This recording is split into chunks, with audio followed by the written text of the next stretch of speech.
السلام علیکم ورحمۃ اللہ وبرکاتہ۔ تو تمام ویورز کو خوش آمدید ہمارے آج کے قرآن کلاسز سیشن نمبر 46 کے اندر انشاءاللہ تعالی العزیز آج ہم سورہ بقرہ کی آیت نمبر 47 کو کور کریں گے اور انشاءاللہ اپنے چھٹے رکوع کو بھی سٹارٹ کریں گے یہاں پر۔ تو بسم اللہ الرحمن الرحیم۔ یا بنی اسرائیل اذکروا نعمتی التی انعمت علیکم وانی فضلتکم علی العالمین۔ ترجمہ: اے بنی اسرائیل، میرے احسانات کو یاد کرو جو میں نے تم پر کیے، خاص طور پر جو میں نے تمہیں دنیا والوں پر فضیلت دی تھی۔ تو اب چلتے ہیں اس کی تفسیر کی طرف۔ بسم اللہ الرحمن الرحیم۔ یا بنی اسرائیل اذکروا نعمتی التی انعمت علیکم وانی فضلتکم علی العالمین واتقوا یوما لا تجزی نفس عن نفس شیئا ولا يقبل منها شفاعة ولا یؤخذ منها عدل ولا هم ینصرون۔ صدق اللہ العظیم۔ رب اشرح لی صدری ویسر لی امری واحلل عقدۃ من لسانی یفقہوا قولی۔ جیسا کہ میں نے عرض کیا تھا، سورہ بقرہ کے 5ویں رکوع سے اور 14ویں رکوع تک تو مسلسل، بلکہ 15ویں رکوع کی بھی پہلی 2 آیات شامل کرنی ہوں گی۔ یہ 10 رکوعوں سے 2 آیات زائد ہیں کہ جن میں خطاب کل کا کل بنی اسرائیل سے ہے۔ البتہ اس میں یہ فرق ہے کہ پہلا رکوع جو ہے وہ ان کو دعوت پر مشتمل ہے، نبی اکرم صلی اللہ علیہ وسلم پر ایمان لانے کی پرزور دعوت۔ بقیہ یہ 9 رکوع جو ہے یہ ان پر فرد قرارداد جرم ہے جو عائد کی جا رہی ہے۔ ہم نے تمہارے ساتھ یہ احسان و اکرام کیا، تم پر یہ فضل کیا، یہ کرم کیا، تمہیں یہ حیثیت دی، تمہیں یہ مقام دیا، تم نے اس طور سے اپنے اس مشن کی خلاف ورزی کی، اپنے مقام اور مرتبے کو چھوڑ کر اور دنیا پرستی اختیار کی۔ یہ جو 9 رکوع ہیں ان میں بنی اسرائیل کی تاریخ کا تو جو سمجھیے کہ ایک بہت بڑا حصہ اور نمایاں اس کے فیچرز آئیں گے، لیکن یہ سمجھ لیجئے کہ اصل میں یہ امت مسلمہ کو بھی ایک پیشگی تنبیہ ہے کہ کوئی مسلمان امت جب بگڑتی ہے تو یہ چیزیں اس میں آ جاتی ہیں۔ چنانچہ احادیث موجود ہیں حضور کی، لَيَأْتِيَنَّ عَلَىٰ أُمَّتِي مَا أَتَىٰ عَلَىٰ بَنِي إِسْرَائِيلَ حَزْوَ النَّعْلِ بِالنَّعْلِ۔ میری امت پر بھی وہ سب حالات وارد ہوں گے جو بنی اسرائیل پر آئے، بالکل ایسے جیسے ایک جوتی دوسری جوتی سے مشابہ ہوتی ہے۔ ایک اور حدیث میں فرمایا لَتَتَّبِعُنَّ سُنَنَ مَنْ قَبْلِكُمْ، تم لازماً اپنے سے پہلوں کی پیروی کرو گے۔ اور اس میں اس حد تک بھی آپ نے وضاحت کر دی کہ اگر وہ سابق امت مسلمہ، سابق امت، اگر وہ گوہ کے بل میں گھسی تھی تم بھی گھسو گے، اور اگر ان میں کوئی بدبخت ایسا اٹھا جس نے اپنی ماں سے زنا کیا تو تم میں سے بھی کوئی شقی ایسا ضرور اٹھے گا جو یہ حرکت کرے گا۔ اس اعتبار سے ان رکوعوں کو پڑھتے ہوئے یہ نہ سمجھیے یہ اگلوں کی داستان ہے، پچھلوں کی کہانیاں ہیں، نہیں۔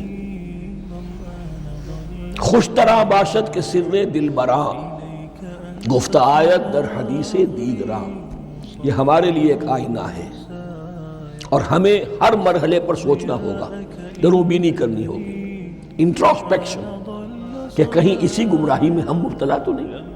دیکھتے جائیے گا۔ دوسرا نقطہ پہلے سے یہ سمجھ لیجئے، یہ جو 2 آیتیں میں نے چھٹے رکوع کی تلاوت کی ہیں، بعین ہی یہی 2 آیتیں 15ویں رکوع میں آئیں گی، اور اس کو یوں سمجھیے کہ 2 بریکٹس ہیں۔ 9 رکوعوں کا مضمون ان 2 بریکٹس کے درمیان ہے۔ یہ 2 آیتیں یہاں سے بریکٹ شروع ہو رہی ہیں، وہ 2 آیتیں ان پر بریکٹ ختم ہو رہی ہیں، بعین ہی وہی آیات ہے۔ ایک آیت میں تو شوشے کا بھی فرق نہیں، دوسری آیت میں صرف ترتیب بدلی ہے، مضمون وہی ہے۔ اس کے مابین جو کچھ ہے، اس سے باہر یہ جو 5واں رکوع تھا، اس کے مضامین گویا کہ ضرب کھا رہے ہیں بریکٹ کے اندر کے سارے مضامین سے۔ یہ حساب کا بہت ہی عام فہم سا قاعدہ ہے، بریکٹ کے باہر کوئی رقم لکھی ہوئی ہے جس کے بعد کوئی زبر، کوئی جمع یا تفریق اگر نہیں ہے تو وہ ضرب کھائے گی، بریکٹ کے اندر جتنی بھی ویلیوز ہیں ان کے ساتھ ضرب کھائے گی۔ تو گویا کہ ہر قدم پر حضور پر دعوت، ایمان لانے کی دعوت اس پورے معاملے میں موجود ہے۔ اس لیے کہ اس میں بعض آیتیں ایسی آ گئی ہیں ایک زیادہ نمایاں ایک کم نمایاں، جن سے کچھ لوگوں کو بھگالتا ہوا یا کچھ لوگوں نے فتنہ پیدا کیا جان بوجھ کر۔ یہ فتنہ ایک بار پیدا ہوا تھا اکبر کے زمانے میں دین الہی کی شکل میں، کہ صرف خدا کو مان لینا، آخرت کو مان لینا اور نیک اعمال کرنا نجات کے لیے کافی ہے، کسی رسول پر ایمان لانا ضروری نہیں ہے۔ یہ صوفیہ میں بھی یہ فتنہ بہت بڑے پیمانے پر آیا۔ مسجد مندر ہکڑو نور، مسجد میں اور مندر میں ایک ہی نور ہے، سب مذاہب ایک ہی ہے، سارا فرق جو ہے شریعتوں کا ہے، عبادت کے ظاہری شکل کا ہے، وہ ہے رسولوں سے متعلق۔ رسولوں کو بیچ میں سے نکال دیجئے تو یہ دین الہی رہ جائے گا، اللہ کا دین۔ اتنا بڑا فتنہ تھا کہ جب ہندوستان میں سیاسی اعتبار سے، حکومت کے اعتبار سے مسلمانوں کا اقتدار چوٹی پر تھا، کلائمیکس پر، اکبر اعظم،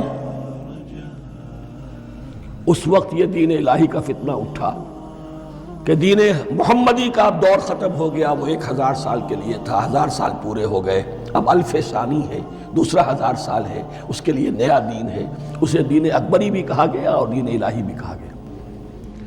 اور اس میں ایک آیت آئے گی جس سے استدلال کیا ہے کچھ لوگوں نے۔ اس صدی میں پھر یہ فتنہ اٹھا تھا گاندھی کے فلسفے کے ذریعے سے، اور ایک بہت بڑا نابغہ انسان مسلمانوں میں سے، بہت بڑا نابغہ، جینیس، ابوالکلام آزاد، وہ بھی اس فتنے کا شکار ہو گیا۔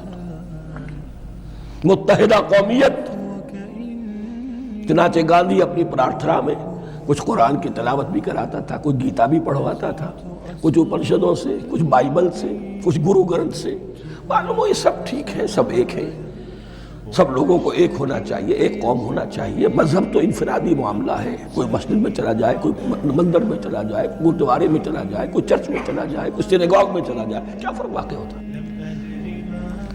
اس کا توڑ یہی ہے کہ سمجھ لیجئے یہ جو 7 آیتیں ہیں 5ویں رکوع کی، یہ ہے بریکٹ کے باہر، اور یہ ضرب کھا رہی ہے مسلسل۔ اس بریکٹوں کے درمیان جتنی بھی مضمون آ رہا ہے وہ سب ان کے تابع ہوگا، گویا کہ جہاں تک حضور پر ایمان لانے کا معاملہ ہے وہ انڈرسٹوڈ سمجھا جائے گا، مقدر سمجھا جائے گا ہر مرحلے پر ان 2 بریکٹوں کے مابین۔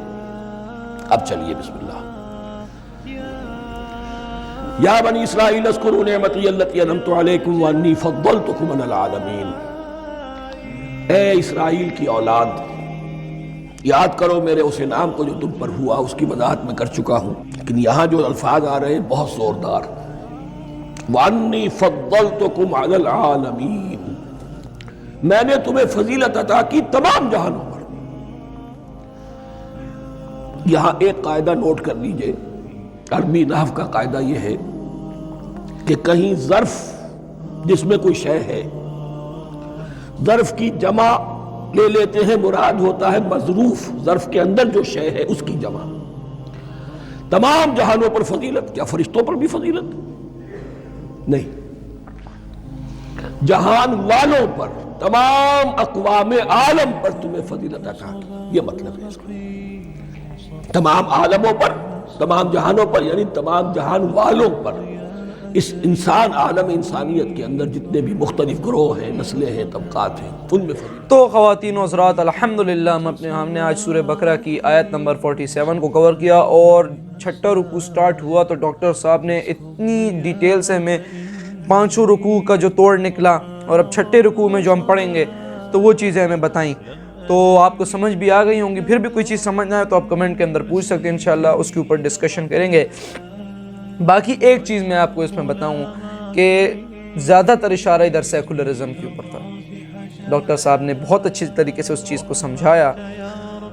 تو یہ تھا ہمارا آج کا سیشن، مجھے پوری امید ہے کہ آپ کو اس سے بھی کوئی نہ کوئی فائدہ پہنچا ہوگا۔ اگر کوئی مسئلہ ہو، دوبارہ کہہ رہا ہوں، آپ کمنٹ کے اندر پوچھ سکتے ہیں، انشاءاللہ اس کے اوپر ڈسکشن کریں گے۔ آج کے لیے اتنا ہی خواتین و حضرات، ملتا ہوں انشاءاللہ آپ سے کل جمعے کے مبارک دن کے ساتھ 8:30 پر۔ تب تک اللہ حافظ، وما علینا الا البلاغ المبین، صلی اللہ علیہ وآلہ وسلم۔ جزاک اللہ خیر، السلام علیکم۔